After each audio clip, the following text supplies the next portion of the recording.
आठवड्याच्या आजच्या पहिल्या दिवशी सेन्सेक्स 511 अंकांनी घसरला आणि 81,896 वर बंद झाला। जगभरातील युद्धजन्य परिस्थिती आणि आंतरराष्ट्रीय पातळीवरील तणाव यामुळे आज भारतीय शेअर बाजारात घसरण आली। दुसरीकडे क्रूड आणि सोन्याच्या दरात आज फारशी चढ उतार झाली नाही, पण भारतीय रुपया डॉलरच्या तुलनेत घसरला आणि 86.76 रुपये म्हणजे $1 असं समीकरण बनलंय।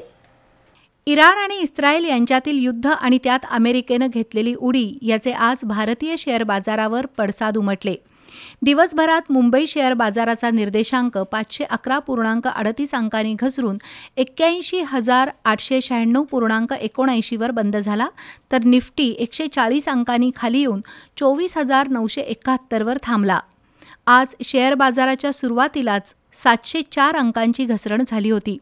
त्यानंतर थोडाफार बाजार सावरला, पण तरी आयटी आणि रिॲलिटी क्षेत्रातील शेअर्स घसरले।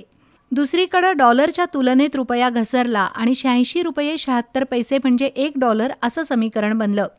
सुदैवानं क्रूड ऑइल आणि सोन्याच्या दरात आज फारसा बदल झाला नाही। सध्याच्या अनिश्चिततेच्या काळातही हे स्थैर्याचं लक्षण मानलं जातंय। मात्र एकूणच जागतिक घडामोडीमुळे भारतीय शेअर बाजारात उलथापालथ होतीये हे पुन्हा एकदा दिसून आलं।